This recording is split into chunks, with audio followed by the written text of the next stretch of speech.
And He will restore your life even more abundant. Aayusin niya yung buhay mo, mas maganda pa sa dati mong buhay. Palakpakan natin si Lord.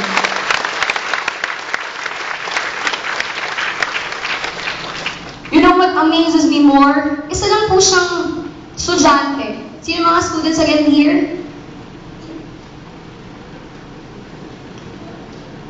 Estudyante lang po siya.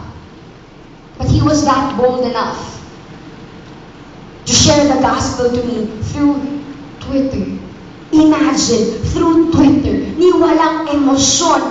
But you know, upon me hearing or upon reading that message, I started crying. Nasabi ko, Lord, napapasa ko naman yung pangalan mo eh. Laking religious naman ako. Bakit ako umiiyak? Alam mo yun? Bakit ganito? Bakit biglang may comfort sa puso ko? Bakit biglang peace sa puso ko?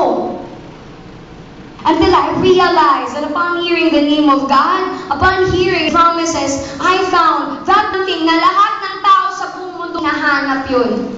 Sa maling lugar, sa maling pan, but finally found my one true great love, and that's Christ.